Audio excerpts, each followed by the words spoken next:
వైఎస్ఆర్ అంటే తపన, వైఎస్ఆర్ అంటే చిత్తశుద్ధి, వైఎస్ఆర్ అంటే సమర్థత. ఆ మహానేత వ్యక్తిత్వం గురించి మనం చెప్పుకోవాలనుకుంటే ఆ వ్యక్తిత్వం అనేది అనితర సాధ్యం. ఒక్క రెండు విషయాలు చెప్పుకోదలిస్తే, తను నమ్మిన వాడి కోసం ఏం చేయడానికైనా సిద్ధపడే తత్వం, తనను నమ్ముకున్న వాటిని కాపాడుకోవడానికి ప్రాణాలు ఉండడానికైనా పరితపించేటువంటి మనస్తత్వం రాజశేఖర రెడ్డి గారు. 100 కోట్ల సంపన్నుడినైనా చిరిగిన చొక్కాతో తన దగ్గరకు విచ్చేసినటువంటి చిన్ననాటి నేస్తాన్నైనా సమాన దృష్టితో చూసేటువంటి మహానేత. ఇద్దరికీ ఒకే రకమైన ప్రేమను పంచేటువంటి తత్వం ఆయనది. అంతటి ప్రేమ ఏ విధంగా వచ్చింది? తన రాజకీయ ప్రస్థానం ప్రారంభమైనప్పటి నుంచి ఆఖరి శ్వాస విడిచే వరకు కూడా నిరంతరం ప్రజలతో మమేకమై, ప్రజల కష్టాలలో, కన్నీళ్లలో, బాధల్లో, బాధ్యతల్లో పాలుపంచుకుంటూ, తన సంతోషాన్ని ప్రజలకిస్తూ, వారి కన్నిటిని తాను స్వీకరిస్తూ ఎదిగినటువంటి మహానాయకుడు రాజశేఖర రెడ్డి గారు.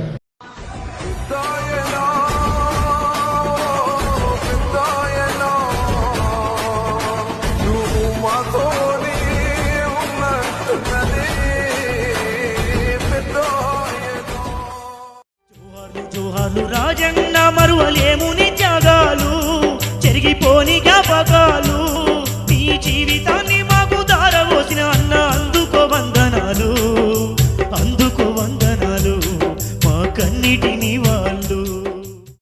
పెద్దాయనా పెద్దాయనా నువ్వు 1000 ఏళ్ళు వర్ధిల్లు పెద్దాయనా.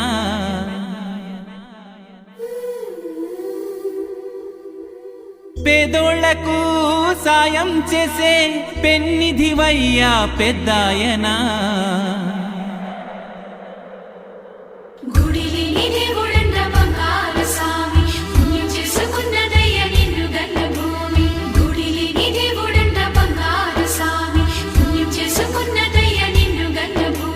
నేల ఎండిపోయి గుండె మండిపోయి మెతుకే మాకు కరువాయే, చేను బీడు వారి మేను మోడు వారి బతుకే మాకు బరువాయే.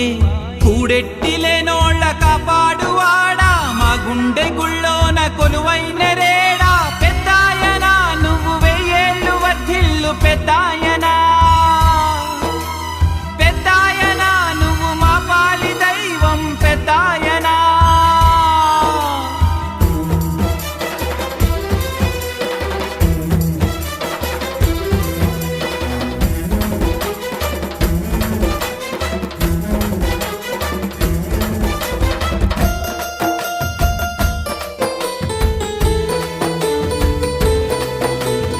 ఋషిలాంటి మనిషొచ్చి మాకు అండగా ఉన్నాడు.